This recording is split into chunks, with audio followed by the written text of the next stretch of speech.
ओम परमात्मने नमः। ओम ओम श्री परमात्मने नमः। नमः। मय्यावेश्य मनो ये माम नित्ययुक्ता उपासते। मैया मय्यावेश मनो ये माम नित्ययुक्ता उपासते। श्रद्धया परयोपेतास्ते मे युक्ततमा मता। श्रद्धया श्रद्धया परयोपेतास्ते मे युक्ततमा मता। एतु सर्वाणि कर्माणि मयि सन्न्यस्य मत्पराः। ये तु सर्वाणि कर्माणि कर्माणि मयि मयि सन्न्यस्य मत्पराः मत्पराः। अनन्येनैव योगेन मां ध्यायन्त उपासते। अनन्ययोगेन मां ध्यायन्त मां ध्यायन्त उपासते। उपासते।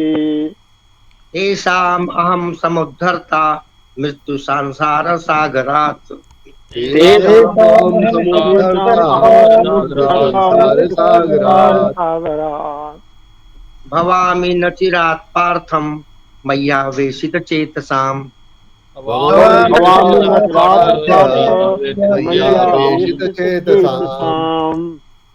अद्वेष्टा सर्वभूतानां सः करुण एव च। अद्वेष्टा सर्वभूतानां मैत्रेय करुणैव च। निर्ममो निरहङ्कारः समदुःखसुखक्षमी। निर्ममो निर्ममो निरहङ्कारः निरहङ्कारः समदुःखः सुखक्षमी। सन्तुष्टः सततं योगी यतात्मा दृढनिश्चयः। सन्तुष्टः सततं योगी यथात्मा दृढनिश्चयः। मयि अर्पितमनो बुद्धिर्यो मद्भक्तः स मे प्रियः।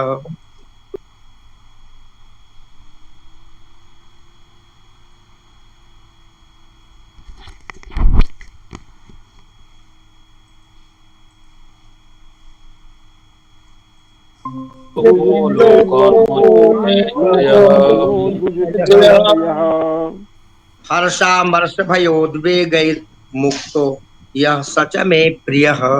हर्षामर्षभयोद्वेगैः मुक्तो यः स च मे प्रियः। अनपेक्षः शुचिर्दक्षः उदासीनो गतव्यथः। अनपेक्षः सुचिर्दक्षः उदासीनो गतव्यथा। सर्वारंभ परित्यागी यो मद्भक्तः स मे प्रियः। सर्वारंभ परित्यागी यो मद्भक्तः स मे प्रियः। यो न हृष्यति न द्वेष्टि न शोचति न कांक्षति। यो न इच्छति न शोचति न कांक्षति शोभा शुभाशुभ परित्यागी भक्तिमान्यः स मे प्रियः। शुभाशुभ परित्यागी मे प्रियः। भक्तिमान्यः स मे प्रियः। समः शत्रौ च मित्रे च तथा मानापमानयोः। समासत्रोत्र मित्रे च तथा मानापमानयोः। शीतोष्ण सुख दुःखेषु समः संग विवर्जितः। शीतोष्ण सुख दुःखेषु संगवर्जितः। तुल्य निंदा स्तुतिर्मौनी संतुष्टो येन केनचित्। तुल्य निंदा तुल्यनिन्दास्तुति मौनी केनचित्। संतुष्टो येन केनचित्। अनिकेतः स्थिरमतिर्भक्तिर्भक्तिमान् मे प्रियो नरः। अनिकेतः मे प्रियो नरः। हरि ओम तत्सत, हरि ओम तत्सत, हरि ओम तत्सत। बहुत सुंदर। तो कल का पारायण जो है वो डॉक्टर साहब करेंगे। Yes sir. और उसके बाद सीधे मंगलवार को होगा। हाँ, उसके बाद मंगलवार को होगा। मैं करा देती हूँ मंगलवार को। हाँ ठीक है, मंगलवार को आप कराएं। हाँ, तो मंगलवार को होगा और उस बीच शनिवार में ज्ञान संगम आ जाएगा सैटरडे ज्ञान को। संगम। और फ्राइडे को तो क्लास होती नहीं है। चलिए, तो पिछले सत्र में भगवान ने 6वें और 7वें श्लोक में कहा, ये तो सर्वाणि कर्माणि मयि सन्न्यस्य मत्पराः अनन्येनैव योगेन माम ध्यायंत उपासते। इससे पहले भगवान ने 5वें श्लोक में ये बात कही कि सगुण उपासना जो है वो निर्गुण उपासना की अपेक्षा से सहज है, सरल है, और अनेक इसमें बातें बतलाई जिससे निर्गुण उपासना उसमें क्या कठिनाइयां हैं और सगुण उपासना में क्या सरलता है। 6ठे श्लोक में कहा कि जो संपूर्ण कर्मों को मेरे अर्पण करके और मेरे परायण होकर अनन्य योग से मेरा ही ध्यान करते हुए मेरी उपासना करते हैं, उनके लिए भगवान क्या करते हैं? तेषाम अहम समुद्धरता मृत्यु संसार सागरा। भगवान कहते हैं कि मैं जो मुझ में आविष्ट चित्त वाले, मय्यावेशित चेतसाम, मुझ में आविष्ट चित्त वाले, मुझ में आविष्ट चित्त वाले, तेषाम उन भक्तों का, अहम मैं, मृत्यु संसार सागरात, मृत्यु रूप संसार समुद्र से नचरात समुद्धरता भवामी, शीघ्र ही उद्धार करने वाला हो जाता हूं। तो भगवान ने 6ठे और 7वें श्लोक में कहा कि जो सारे कर्म मुझे अर्पित कर देते हैं और अनन्य योग से मेरा ध्यान करते हैं, ऐसे भक्तों का मैं मृत्यु रूपी संसार सागर से उद्धार करने वाला शीघ्र ही हो जाता हूं। इसके अंदर भगवान ने दोनों, क्योंकि ज्ञान मार्ग और भक्ति मार्ग, देवमान के कारण ज्ञान मार्ग के साधक का चित्त अव्यक्त में आसक्त होता है, अव्यक्त आसक्त चेतसा, 5वें श्लोक में कहा। पर भक्त का चित्त भगवान में आविष्ट होता है, मय्यावेशित चेतसा। ज्ञान में विवेक मुख्य है और भक्ति में विश्वास मुख्य। ज्ञान के अंदर विवेक की मुख्यता है और भक्ति में श्रद्धा और विश्वास की मुख्यता है। ज्ञान में अपरा प्रकृति त्याज होती है और भक्ति में भगवत स्वरूप होती है। दूसरी बात एक और है कि स्वरूप बोध होने पर भक्ति प्राप्ति हो जाए, ये जरूरी नहीं है, ऐसा कोई नियम नहीं है तो स्वरूप बोध हो जाने के बाद भक्ति प्राप्त हो जाए। अगर भक्ति के संस्कार हैं तो प्राप्त हो भी जाती है, अगर भक्ति के संस्कार नहीं है तो मुक्त तो हो गया और दर्शन की उसे कोई अभिलाषा भी नहीं है, क्योंकि वो निर्गुण निराकार का जो उपासक है तो उसमें दर्शन किसका करेगा, उसकी अभिलाषा भी नहीं होती है। लेकिन जिसमें भक्ति के संस्कार होते हैं उनको भक्ति भी प्राप्त हो जाती है। लेकिन भक्ति प्राप्त होने पर स्वरूप बोध भी हो जाता है। ये बात भगवान ने श्रीमद् भगवद गीता में भी कही है और मानस में भी कही। श्रीमद् भगवद गीता में तो 10वें अध्याय के 11वां श्लोक है, जहाँ भगवान ने कहा कि ऐसे लोगों का मैं अपने प्रकाशित भास्वता प्रकाशित ज्ञान दीप के द्वारा उनका ज्ञान हर लेता हूँ। और मानस के अंदर कह दिया, मम दर्शन फल परम अनुपा जीव पावन सहज स्वरूपा, कि मेरे दर्शन का बड़ा ही अनोखा दिव्य फल होता है कि जीव पावन सहज स्वरूपा, जीव जो है अपने सहज स्वरूप को प्राप्त कर लेता है। तो इस प्रकार से भगवान ने दोनों प्रकार के भक्ति योग ज्ञान योग का उन्होंने तुलनात्मक विवेचना इन श्लोकों में कर दी है। अब भगवान ने यहाँ सगुण उपासकों को श्रेष्ठ बतलाया दूसरे श्लोक में, और 6ठे और 7वें श्लोक में यह बात कही कि ऐसे भक्तों का मैं शीघ्र उद्धार कर देता हूँ। अब अगले जो 4 श्लोक हैं कि उसमें भगवान अर्जुन को श्रेष्ठ योगी बनने के लिए 4 प्रकार के साधन बतलाते हैं। ये चारों प्रकार के साधन एक के बाद एक करके बतलाए गए हैं। चलिए पहले उनको देखते हैं।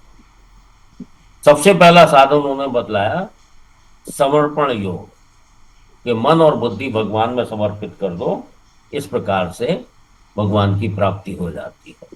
ये पहला साधन।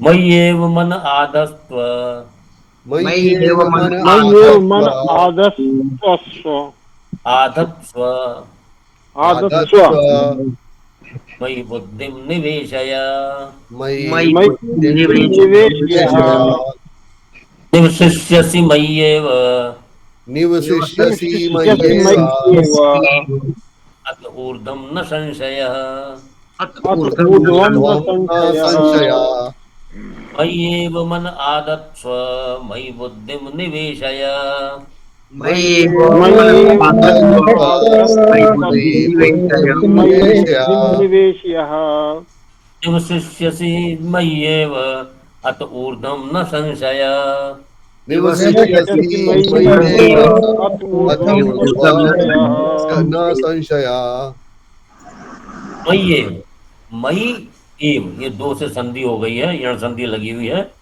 मयि सप्तमी विभक्ति है, मुझ में ही, मयि एव मुझ में ही मन आधत्स्व मुझ में ही तू मन को स्थिर कर दे, आधत्स्व स्थापन कर दे, स्थिर कर दे। मयि बुद्धिम निवेशय और मुझ में ही बुद्धि को निवेश कर दे। निवेश का साधारण अर्थ इन्वेस्टमेंट होता है कि मुझ में ही अपनी बुद्धि इन्वेस्ट कर दे। इन्वेस्ट करने का मतलब है कि मुझ में ही तू बुद्धि प्रविष्ट कर, मुझ में ही बुद्धि लगा। इन्वेस्टमेंट का मतलब ही लगा नहीं है, बुद्धि निवेश है। निवशिष्यसि निवास करेगा, यह वस धातु से बना है, निवशिष्यसि तो निवास करेगा, बहुवचन का रूप है। मय्येव तो मय्येव निवशिष्यसि मुझ में ही निवास करेगा, मतलब मुझे प्राप्त कर लेगा। अतः ऊर्ध्वं न संशय, अतः मतलब इसके, ऊर्ध्वं मतलब पश्चात, न संशय इसमें कोई संशय की बात नहीं है। तो यहां समर्पण योग के अंतर्गत भगवान कहते हैं तो मुझ में ही मन को लगा दे, मुझ में ही बुद्धि को लगा दे, इसके पश्चात तू मुझ में ही निवास करेगा, इसमें कोई संशय की बात नहीं है। सभी साधनों को उत्तम योग व्यक्ता बनाने के उद्देश्य से भगवान अर्जुन को निमित्त बनाकर यह आज्ञा देते हैं कि मुझ परमेश्वर को ही परम श्रेष्ठ परम प्राप्तियां मानकर बुद्धि को मेरे में लगा दे और मेरे को ही अपना परम प्रियतम मानकर मन को लगा दे। मन कहाँ जाता है? जो चीज हमें प्रिय लगती है उधर मन चला जाता है, और जो चीज हमें श्रेष्ठ लगती है और जो चीज हमें पाने की इच्छा होती है तो उसमें हमारी श्रद्धा हो जाती है, उसके प्रति हमारा विश्वास हो जाता है, श्रद्धा हो जाती है, जो चीज हमें श्रेष्ठ लगती है। तो वही भगवान कह रहे हैं कि मुझे परम श्रेष्ठ और परम प्रापणीय मानकर बुद्धि मन में लगा दे, मुझ में लगा दे, और मेरे को अपना परम प्रियतम मानकर मन मुझ में लगा दे। मय्येव मन आधत्स्व मयि बुद्धिम निवेशय। मैं अब कैसे ये काम कैसे करना है? मैं केवल भगवान का ही हूँ, केवल भगवान ही मेरे हैं, तथा मेरे लिए सर्वोपरि परम श्रेष्ठ एवं परम प्रापणी भगवान ही है, ऐसा दृढ़ निश्चय करने से संसार का चिंतन और महत्व समाप्त हो जाएगा। क्योंकि यहाँ हम लोगों ने मान लिया है कि जो परम श्रेष्ठ चीज है वो भगवान है, तो इस प्रकार से धीरे धीरे जो संसार की महत्ता है वो धीरे कम हो जाती है, और जब महत्ता कम हो गई तो चिंतन भी नहीं होगा और एक भगवान के साथ ही संबंध रह जाएगा। यही मन बुद्धि को भगवान में लगाना है कि भगवान को परम श्रेष्ठ और प्रापणीय मानकर और परम प्रेमी मानकर उसमें मन बुद्धि लगा दे। ये हो गया मय्ये मन आधत्स्व और मयि बुद्धिम निवेशय। उसके बाद भगवान, बाकी काम भगवान का है, उसके बाद तू मुझ में ही निवास करेगा, इसमें कोई संशय नहीं है। ये भगवान ने एक तरह से आपको गारंटी दे दी कि ऐसा करने से तू मुझे प्राप्त कर लेगा। ठीक है, बच्चे देख लीजिए, मयि एव मनः आधत्स्व, आधत्स्व मतलब लगा, स्थापन कर, स्थिर कर। मयि बुद्धिम निवेशय निवशिष्यसि मयि एव अतः ऊर्ध्वं न संशय। अतः मतलब इसके, तो मतलब पश्चात, इसमें कोई संदेह की बात नहीं। मयि एव मन आधत्स मयि बुद्धिम निवेशय। मयि मन आधत्स्व मयि बुद्धिं निवेशय। निवसिष्यसि मयि एव अत ऊर्ध्वं न संशय। निवसिष्यसि न संशय। निवशिष्यसि मय्येव अत ऊर्ध्वं न संशय। यहाँ अत ऊर्ध्वम, इसके पश्चात पदों का भाव है कि जिस क्षण मन बुद्धि भगवान में पूरी तरह लग जाएंगे। मन बुद्धि कब भगवान में लगेंगे? कि मन और बुद्धि मेरे नहीं है, ये भगवान की चीज है, भगवान को समर्पित। तो मन बुद्धि भगवान में लग जाएंगे, अर्थात मन बुद्धि में किंचित मात्र भी अपनापन नहीं, मेरी बुद्धि मेरा मन, ये भाव समाप्त हो जाएगा। उसी क्षण भगवत प्राप्ति हो जाएगी और भगवान और बुद्धि जो है अपने अपने तत्वों में लीन हो जाएंगे और भगवान की प्राप्ति हो जाएगी। और मन बुद्धि को स्वतंत्र सत्ता मान लेने से साधक से यह भूल होती है कि स्वयं अलग रहकर मन बुद्धि को भगवान में लगाने का उद्योग करता है, परंतु वास्तविकता यह है कि भगवान में स्वयं ही लगता है, मन बुद्धि नहीं लगते हैं। स्वयं ही भगवान, जब मन और बुद्धि जहां लग जाते हैं वहां स्वयं ही लग जाता है। इस प्रकार से जैसे स्वामी जी ने एक जगह शायद एग्जाम्पल दिया है कि जैसे सुई और धागे के पीछे मतलब जो कपड़ा सिलते हैं, तो सुई जिस प्रकार से धागा सुई के पीछे चलता है, उसी प्रकार से मन बुद्धि के पीछे स्वयं चलता है। मन बुद्धि लगने से मन और बुद्धि जो है वो हो जाते हैं और स्वयं भगवान में लग जाता है। तो एक ये जो है भगवान ने पहला साधन बतलाया, समर्पण रूप साधन इसको कहते हैं। क्या साधन बतला रहे हैं? अच्छा, इस श्लोक के अंदर यह क्रम बतलाया है कि भगवान में पहले साधक का मन लगता है, फिर बुद्धि लगती है, फिर स्वयं लगता है। स्वयं लगने से अहंकार जो है पूरी सर्वथा समाप्त हो जाता है। प्रेम में मन लगता है और श्रद्धा में बुद्धि लगती है। भगवान में मन बुद्धि लगने का तात्पर्य है कि भगवान में प्रेम और श्रद्धा का होना, अर्थात संसार की प्रियता और महत्ता न रहकर केवल भगवान में ही प्रियता और महत्ता हो जाना, यही मन और बुद्धि का लगना है। और भाव यह है कि मन बुद्धि लग जाने से वो आत्म रूप में स्वयं भी भगवान में लग जाता है, जिससे कि भगवान की प्राप्ति हो जाती है। श्लोक को एक बार, मय्येव मन आदत्स्व मय्येव मन आदत्स्व मयि बुद्धिं निवेशय निवेशयसि मय्येव अत ऊर्ध्वं न संशयः। न संशयः। भगवान साधन बतला रहे हैं अभ्यास को। अचित्तम समाधातुम अथ चित्तं न शक्नोषि मयि न शक्नोषि मयि स्थिरम्। अभ्यास योगेन ततो माम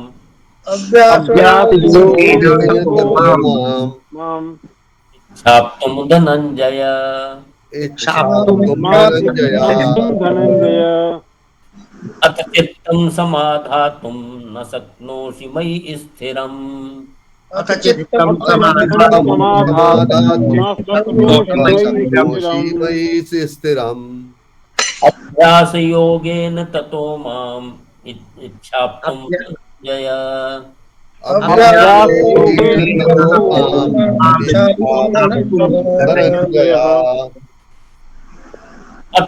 अथ मतलब यदि, चित्तम, चित्त का मतलब है मन और बुद्धि, क्योंकि पिछले श्लोक में मन और बुद्धि की बात आई।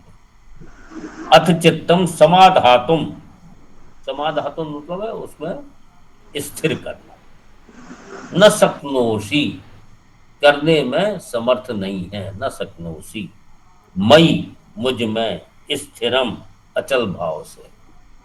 तो भगवान ने कहा अगर मन और बुद्धि को मुझ में अचल भाव से स्थिर करने में न शक्नोषि, अपने को समर्थ नहीं मानता है, तो क्या कर, अभ्यास योगेन ततः माम आप्तुम, माम इच्छ आप्तुम, ये 3 पद निकलेंगे। माम में हल लगा, इच्छ आप्तुम। तो क्या कह रहे हैं, ततः हे धनंजय अभ्यास योगेन, अभ्यास योग के द्वारा माम आप्तुम इच्छ, मेरी प्राप्ति की इच्छा कर।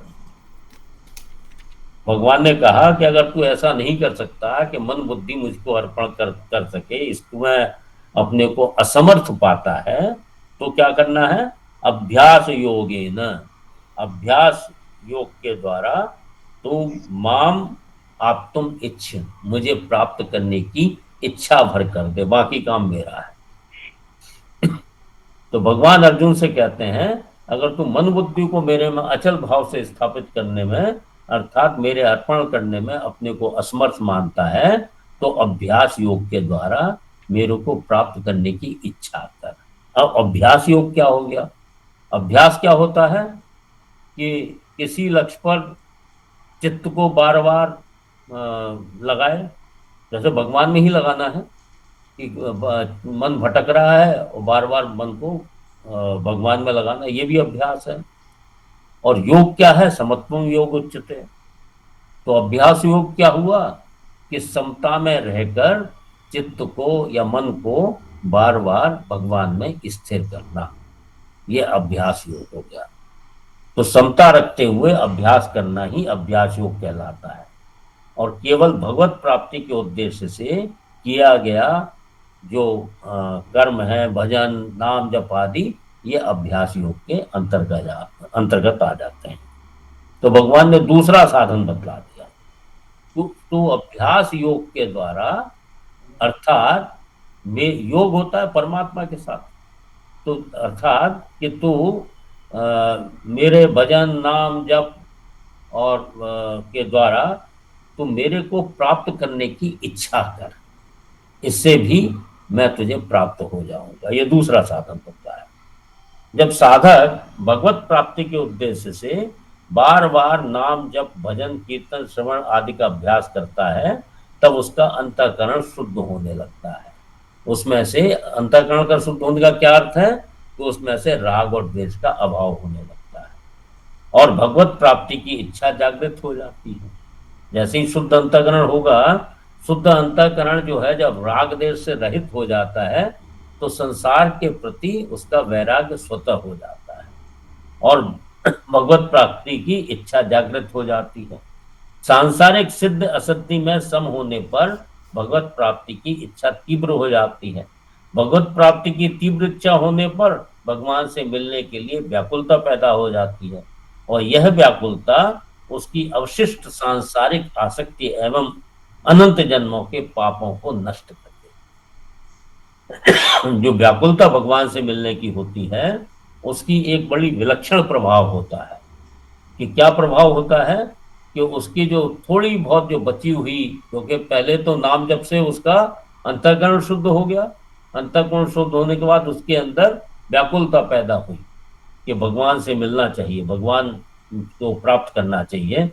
और जब ये व्याकुलता पैदा हो जाती है, तो जो कुछ बची खुची जो संसार के अंदर आसक्ति है और उसके पुराने जो प्रारब्ध चल रहा है, जो उसके जो नेगेटिव चीजें हैं, उसके जो पाप हैं, उनको वो नष्ट कर देती है और सांसारिक आसक्ति तथा पापों का नाश होने पर उसका एकमात्र भगवान में ही अनन्य प्रेम हो जाता है।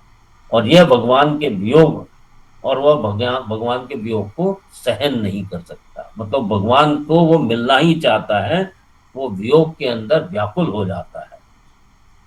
जब भक्त भगवान के बिना नहीं रह सकता, तब भगवान भी उस भक्त के बिना नहीं रह सकते, ये सिद्धांत है। अर्थात भगवान भी उसके वियोग को नहीं सह सकते हैं और वो उस भक्त को मिल जाते हैं, क्योंकि वो सिद्धांत ये यथा माम प्रपद्यन्ते तांस तथैव भजाम्यहम्। इस सिद्धांत के अनुसार जब भक्त के अंदर इतनी व्याकुलता हो जाती है तो भगवान के अंदर भी व्याकुलता पैदा हो जाती है और भगवान उसके भक्त के मिले बगैर नहीं रह सकते। तो यही बात यहाँ कही गई है कि तो अभ्यास योग के द्वारा मुझे प्राप्त करने की इच्छा कर, माम आप्तुम इच्छ, मेरी को प्राप्त करने की इच्छा कर। तो ये दूसरा साधन भगवान ने अभ्यास योग के बारे में बतला कि भगवान की प्राप्ति पहला साधन क्या था, समर्पण योग, 8वें श्लोक। अब भगवान ने बतलाया अभ्यास योग कि ऐसा कर ले, अगर तू मुझे मन बुद्धि नहीं समर्पित कर सकता है तो ऐसा कर कि तू मेरे भजन कीर्तन इत्यादि का समता में रहकर अभ्यास कर और मुझे प्राप्त करने की इच्छा कर, इससे भी मैं प्राप्त हो सकता हूँ। ठीक है, पच्छेद देख लीजिए। अथ यदि चित्तम, मन और बुद्धि, समाधातुम, अर्पण करना, न शक्नोसी, नहीं करने में अपने को असमर्थ पाता है, मई, मुझ में, स्थिरम, अचल भाव से, अभ्यास योगेन, तृतीया लगी हुई है, अभ्यास योग के द्वारा, ततः, उसके पश्चात, तो माम इच्छ आप्तुम, माम आप्तुम इच्छ, मुझे प्राप्त करने की इच्छा कर धनंजय, ये संबोधन हो गया। ठीक है। अथ चित्तम समाधातुम न शक्नोषि मयि स्थिरम, अथ चित्तम अथ चित्तं समाधातुं न शक्नोषि मयि स्थिरम्। अभ्यास योगेन ततो माम इच्छाप्तुम धनंजय।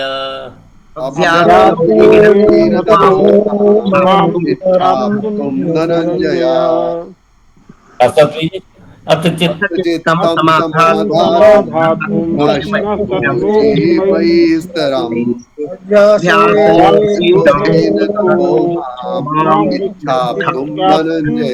धनंजय। आचार्य जी जी, एक कुछ कह सकता हूँ, अनुमति दीजिए 1 मिनट। इसी श्लोक से संबंधित है। इसमें तीसरा चरण जो है वो तत्व पे खत्म हो जाएगा सर। ठीक है अभ्यास योगेन तत्व तक है। और माम इक्षन वो आगे चौथे चरण के। 1 2 3 4 5 6 7, ठीक है, 8 हो जाते हैं वहां तत्व तक। अभ्यास योगेन ततो माम, धन्यवाद। साथ ही पढ़ना हो तो सब चलिए साथ साथ ले लेते हैं। अथ चित्तं समाधातुं न शक्नोषि मयि स्थिरम्। अभ्यास योगेन ततो माम इच्छाप्तुं धनंजय। अब भगवान तीसरा साधन बतलाते हैं कि अगर ये भी नहीं कर सकता है तो तीसरा साधन ये भक्ति योग से संबंधित है। भगवत अर्थ कर्म, भगवान के लिए ही सारे कर्म करना, ये भक्ति योग का प्रकरण है। तो भगवान कहते हैं भाई अगर ये भी तू मन और बुद्धि मुझ में अर्पण नहीं कर सकता है और अभ्यास योग से भी मुझे प्राप्त करने की इच्छा नहीं कर सकता है तो तीसरा साधन भी है। ये है भगवदर्थ कर्म। अभ्यासेप्यसमर्थोऽसि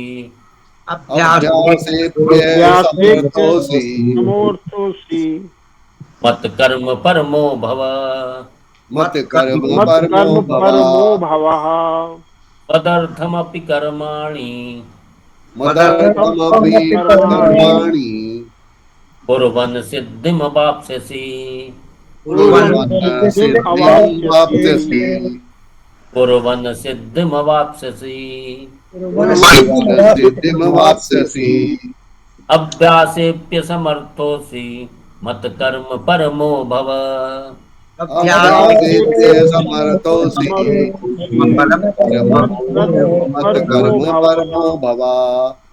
मदर्थमपि कर्माणि कुर्वन् सिद्धिमवाप्स्यसि।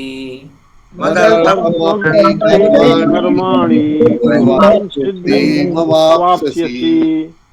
बच्चे देख लीजिए, अभ्यासे अपि असमर्थः असि। तो अभ्यासे अपि मतलब जो अभ्यास योग बतलाया था भगवान ने पिछले श्लोक में, भगवान कहते हैं अभ्यासे अपि असमर्थः असि। अगर तू अभ्यास योग में भी अपने को असमर्थ पाता है तो क्या कर, मत कर्म परमः भव, मेरे लिए कर्म करने के परायण हो जा। मदर्थम कर्माणि कुर्वन्, मेरे लिए कर्मों को करता हुआ, कुर्वन् में सत्र प्रत्यय लगा हुआ है, कंटिन्यूअस टेंस, मेरे लिए कर्मों को करता हुआ भी अपि सिद्धिम अवाप्स्यति, सिद्धि को प्राप्त हो जाएगा। ये तीसरा प्रकरण है, तीसरा उपाय बतलाया भगवान ने साधन का, कि अगर तू अभ्यास करने में भी, अभ्यास योग करने में भी अपने को असमर्थ पाता है तो मत कर्म परमः भव, तो मेरे लिए कर्म करने के परायण हो जा। मदर्थम अपि कर्माणि कुर्वन्, मेरे लिए, मदर्थम मेरे लिए, जहां अर्थ आ जाता है इसका अर्थ है लिए का, चतुर्थी का भाव आ जाता है। मदर्थम मेरे लिए कर्माणि कुर्वन्, कर्मों को करता हुआ भी सिद्धिम अवाप्स्यसि, सिद्धि को प्राप्त हो जाएगा। ये तीसरा भगवान ने, ये भक्ति योग हो गया।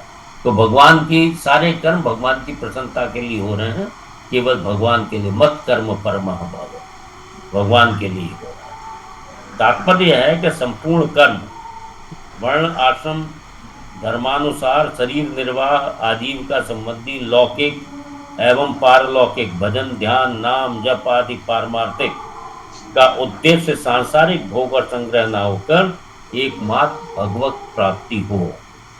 तो कर्म भगवत प्राप्ति के लिए भगवत आज्ञानुसार किए जाते हैं, उनको मत कर्म कहते हैं। जो साधक इस प्रकार कर्मों के परायण हैं वे मत कर्म परमः कहे जाते हैं, कि भगवत आज्ञा के अनुसार और भगवान की प्रसन्नता के लिए जो कर्म कर रहा है वो साधक क्या हो गया, मत कर्म परमः, उसके परायण हो गया, भगवान के कार्य के लिए ही सब कर रहा है।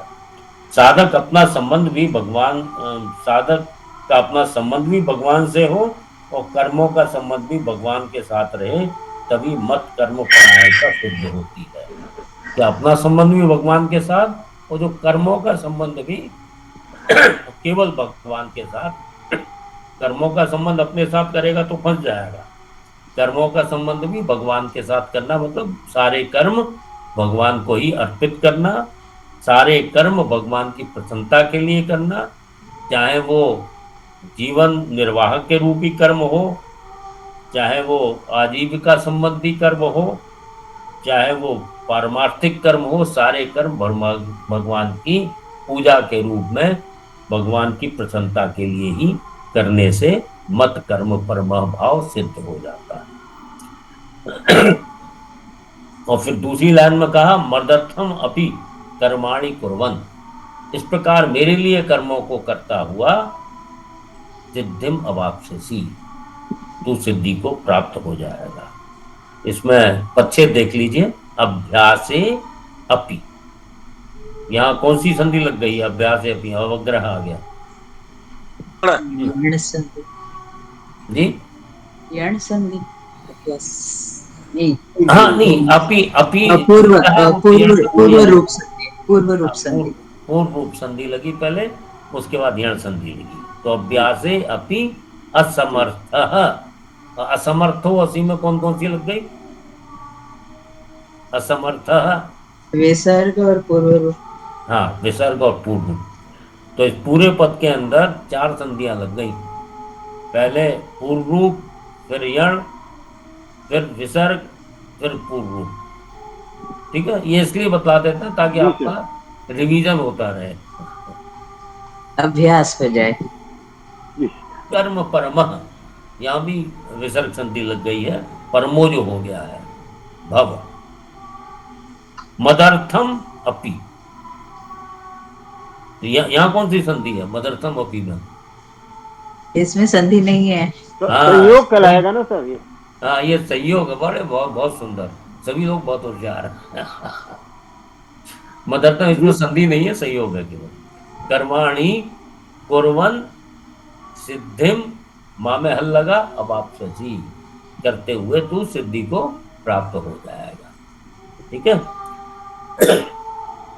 तो भगवान कह रहे हैं कि अगर तू अभ्यास करने में, अभ्यास योग करने में असमर्थ है, तू केवल मेरी प्रसन्नता के लिए कर्म कर, और ऐसे कर्म करता हुआ तू मुझे प्राप्त कर लेगा। अभ्यासेप्यसमर्थोऽसि मत कर्म परमो भव।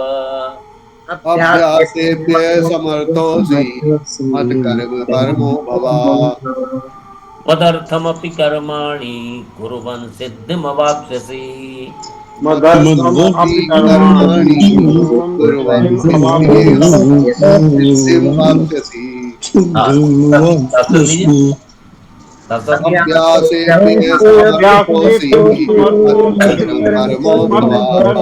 मदर्थमपि कर्माणि कुर्वन् सिद्धिं वाप्स्यसि। सिद्धिम अवाप्स्यसि। बहुत सुंदर। हाँ, आचार्य जी, जी बोलिए। मेरा आचार्य जी, मेरा एक संदेह है।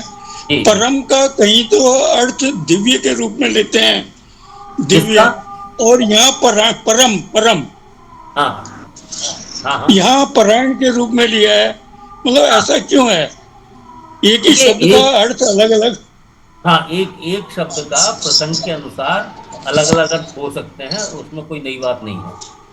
तो मत कर्म परमः, परमः का अर्थ यहाँ परायण है, और केवल जब परम हम इस्तेमाल करते हैं तो उसका अर्थ जो है, जैसे हम कहते, जैसे परमात्मा, उसमें भी परम है, तो परम आत्मा मतलब सबसे श्रेष्ठ आत्मा। परम का अर्थ जो है, हाँ, परम का अर्थ परायण भी होता है, और परम का अर्थ जो है श्रेष्ठता के भाव में इस्तेमाल होता है। एक ही शब्द के अनेक अर्थ जो है प्रसंग के अनुसार ले लिए जाते हैं। तो परमार्थ में फिर और भी अलग हाँ, जैसे हम कहते हैं परमार्थ, परम गति। हाँ, परम गति, परमार्थ। जैसे परम अर्थ, अब परम क्या हुआ? अर्थ का मतलब होता है के लिए, परम के लिए। परम कौन हुआ? भगवान हो गए। तो इसीलिए परमार्थ का मतलब हो जाता है कि उस परमात्मा के लिए। ठीक है। अर्थ का जहां हो जाता है तो चतुर्थी का भाव आ जाता है, और के लिए जो है जुड़ जाता है। तो परम के लिए मतलब परमात्मा के लिए, परमार्थ। इसलिए कहना परमार्थिक मतलब परमात्मा के लिए। परमात्मा के लिए क्या हो गया? भजन, कीर्तन, भगवत ध्यान, या भक्ति भाव से सारे अपने कार्य करना, वो भी परमार्थिक हो गया। तो इस प्रकार से अलग अलग प्रसंग के अनुसार थोड़ा सा अर्थ बदल सकता है। दूसरों के लिए भी हो सकता है ना, दूसरों के लिए। हाँ, दूसरों के लिए भी। देखिए, दूसरों के हित के लिए जो बात करते हैं तो एक तरह से वो परमार्थी है। ठीक कह रहे हैं आप। दूसरों के लिए हम कहते हैं कि स्वार्थ, स्वार्थ अपने लिए, परमार्थ परमात्मा के लिए। और उसमें जो साधारण भाषा में, हिंदी में खास तौर से, परमार्थ का अर्थ ये भी कहता है दूसरों के लिए। वैसे उसका अर्थ हो जाता है परमार्थ परम के लिए। परम मतलब परमात्मा के, स्वार्थ अपने लिए, स्व अपने लिए। ठीक है। यानी कि चतुर्थी अगर है तो समझ लेना चाहिए कि वो चतुर्थी, इसका ध्यान देना चाहिए, इसमें चतुर्थी है। हाँ, अर्थ जहां आ जाए, किम अर्थ, किस लिए जी, तो ये चतुर्थी के भाव में अर्थ का इस्तेमाल अक्सर होता है। आचार्य जी, यही बात 9वें अध्याय के 27वें श्लोक में ही भगवान ने इशारा किया है। यत् करोषि यत् अश्नासि यत् जुहोषि ददासि यत्, इस वाले श्लोक में यत् तपस्यसि कौन्तेय तत् कुरुषव मदर्पणम्। हाँ, मदर्पणम्, तो मेरे लिए मुझे ही अर्पण कर दे। अब भगवान अंतिम साधन बतला रहे हैं अगले श्लोक में। इसको एक बार साथ साथ लीजिए, फिर आगे बढ़ते हैं। अभ्यासेप्यसमर्थोऽसि मत्कर्म परमो भव।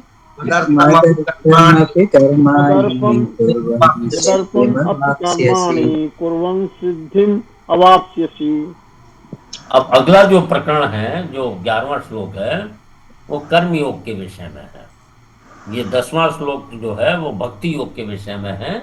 उसी प्रकार से जो 11वां श्लोक है वो कर्म योग के विषय में।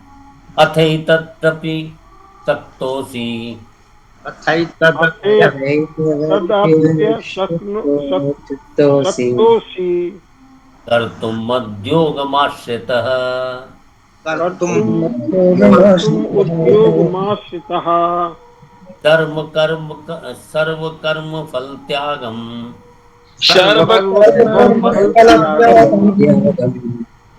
ततः कुरु यतात्मवान्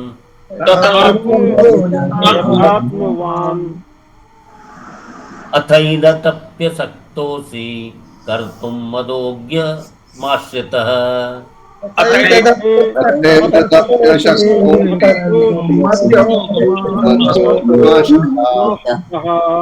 सर्व कर्म फल त्यागम ततः कुरु यतात्मवान्।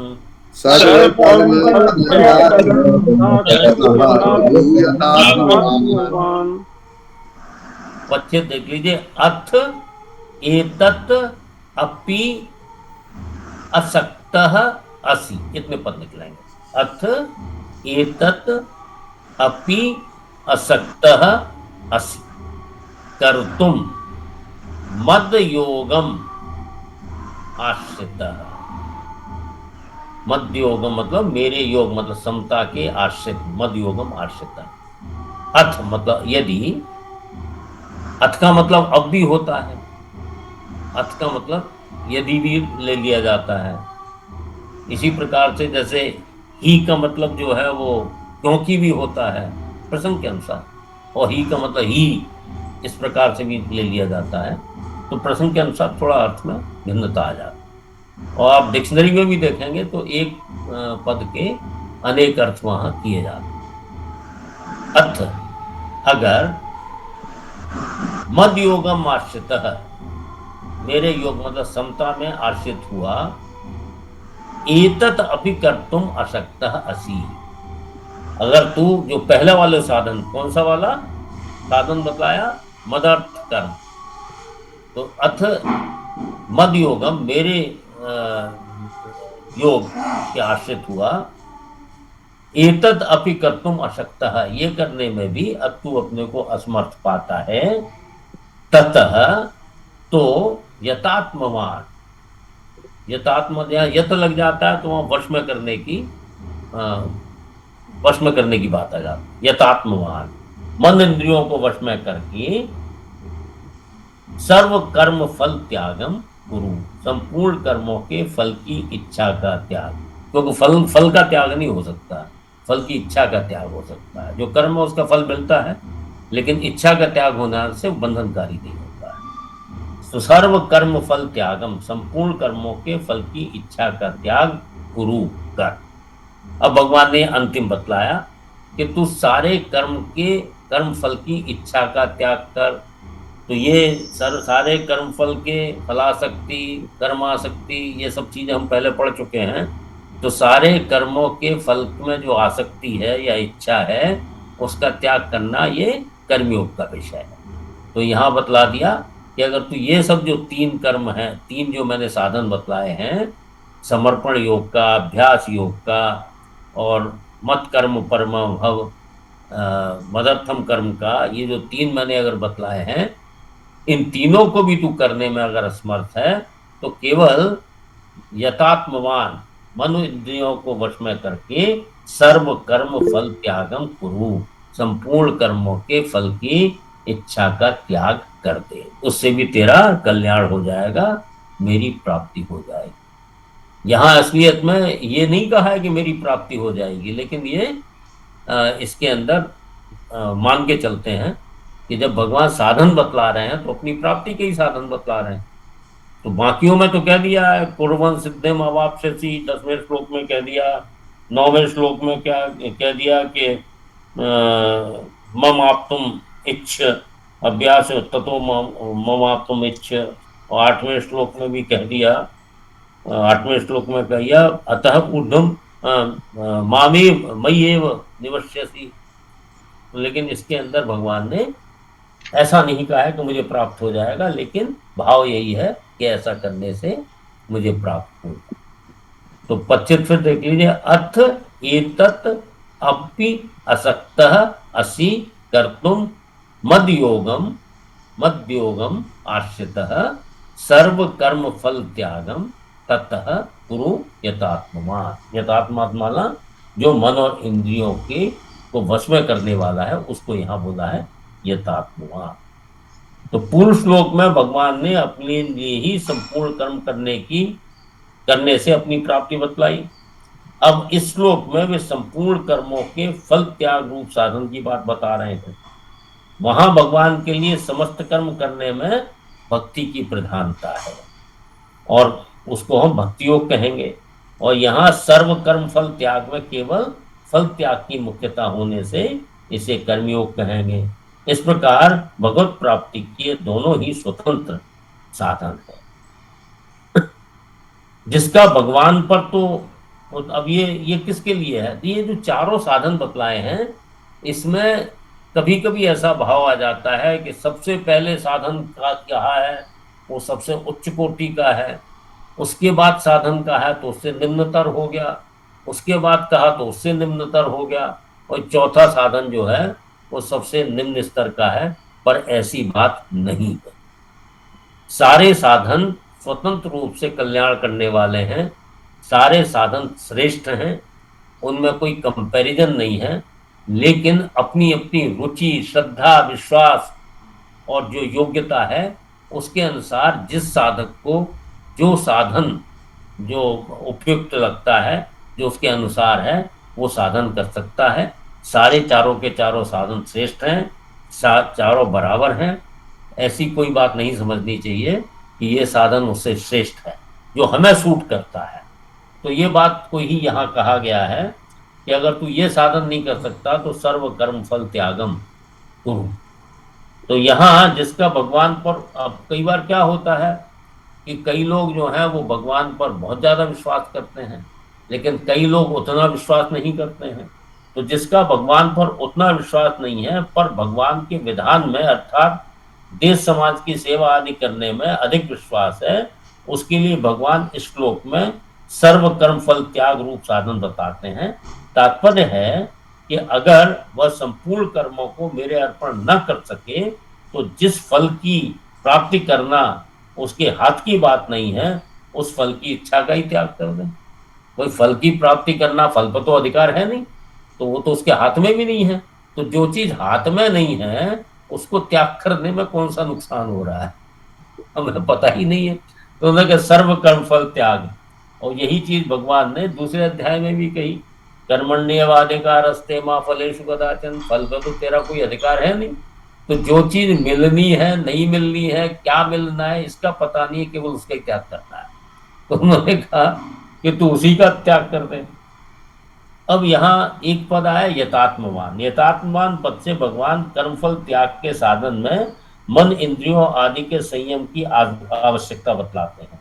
यह ध्यान देने की बात है कि मन इंद्रियों का संयम होने पर कर्मफल त्याग में भी सुगमता होती है। अगर साधक मन बुद्धि इंद्रियां आदि का संयम नहीं करता तो स्वाभाविक ही उसके मन द्वारा विषयों का चिंतन होगा और उसकी उन विषयों में आसक्ति हो जाएगी। इसीलिए उन्होंने कहा यथात्मवान, कि मन इंद्रियों को वश में कर। तो मन इंद्रियों को वश में करके सारे जो भी कर्म है उसके फल की इच्छा का त्याग करने से भी कल्याण हो जाएगा। ये भगवान ने चौथा साधन बताया। ठीक है। अथेदत्तप्य सक्तोषि कर्तुम मद्योगमाश्रितः,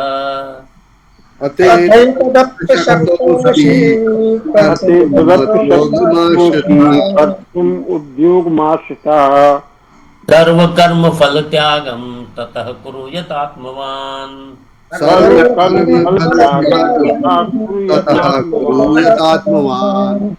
अब सर्व कर्म के अंतर्गत यज्ञ, दान, तप, सेवा और जीविका और शरीर निर्वाह के लिए किए जाने वाले शास्त्र वेद संपूर्ण कर्मों को ले लेना चाहिए। सर्व कर्म फल त्याग का अभिप्राय स्वरूप से कर्मफल का त्याग न होकर कर्मफल में ममता, आसक्ति, कामना, वासना आदि का त्याग ही है। कई लोग गलत समझ के कर्म का ही त्याग कर देते हैं, जो गीता कभी नहीं कहती है कि आप कर्म का स्वरूप से त्याग करें। गीता हमेशा कहती है या तो उसमें कर्तापन के अभिमान का त्याग कर दो, या उसमें जो फल की आसक्ति है उसकी त्याग कर दो, जो कर्मों में आसक्ति है उसका त्याग कर दो। कर्म का त्याग गीता में कभी नहीं बतलाया गया। इसलिए भगवान तो बार बार कहते हैं उत्तिष्ठ, जल्दी भी उठ के खड़ा हो जा युद्ध का। ठीक है। हाँ पांडे जी क्या कहना चाह रहे हैं? आचार्य जी प्रणाम। प्रणाम।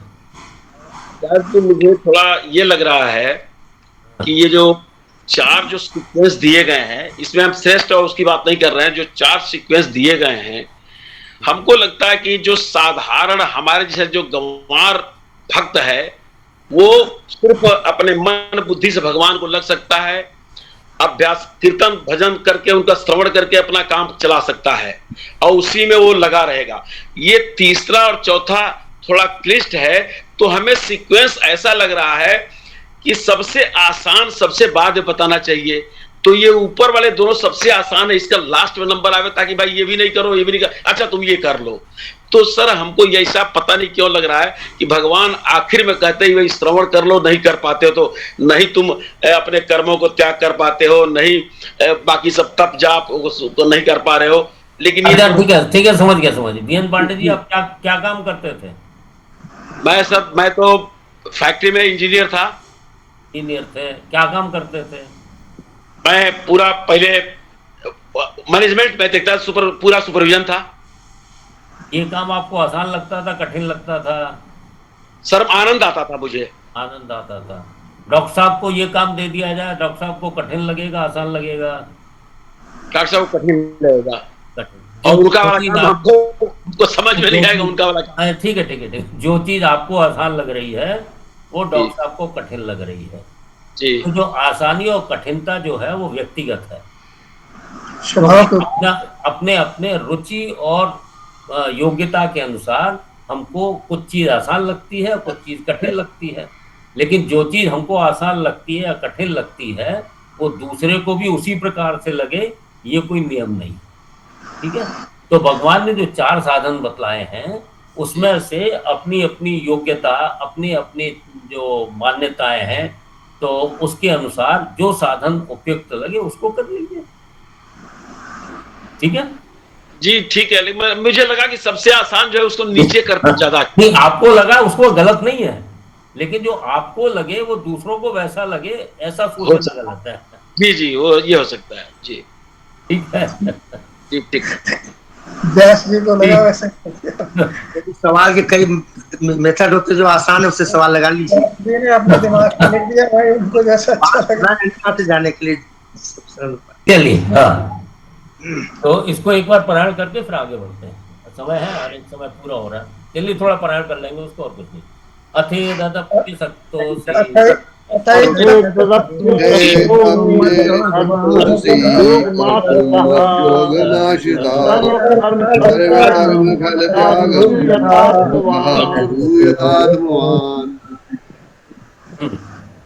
अब भगवान जो है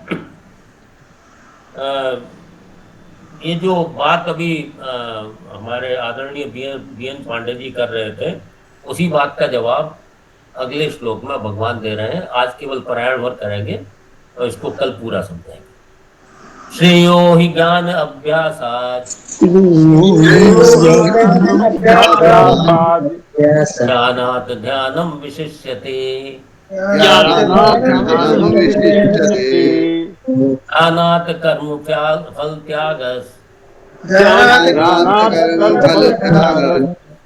त्यागात् शान्तिरनन्तरम् एहो हि ज्ञान अभ्यासात् ज्ञानात् ध्यानं विशिष्यते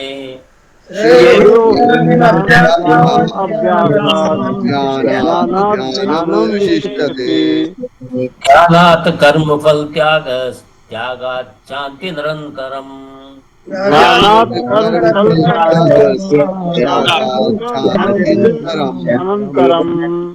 अभ्यासात् ज्ञानम श्रेयः, अभ्यास से शास्त्र ज्ञान श्रेष्ठ है। ज्ञानात् ध्यानम विशिष्यते, शास्त्र ज्ञान से ध्यान श्रेष्ठ है। ध्यानात् कर्म फल त्यागः, ध्यान से सब कर्मों के फल की इच्छा का त्याग श्रेष्ठ है, क्योंकि त्यागात् अनंतरम शांति ही, क्योंकि त्याग से तत्काल ही परम शांति प्राप्त हो जाती।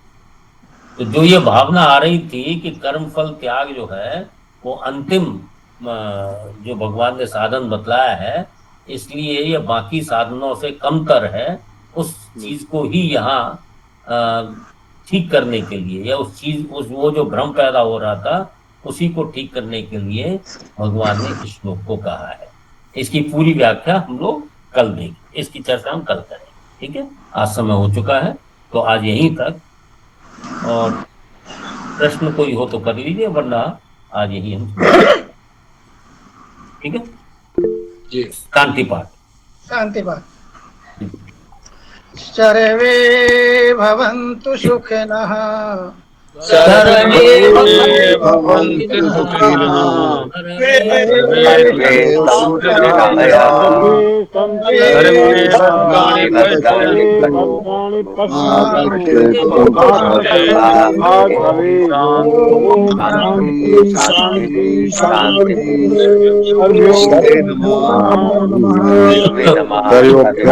नमो नमः।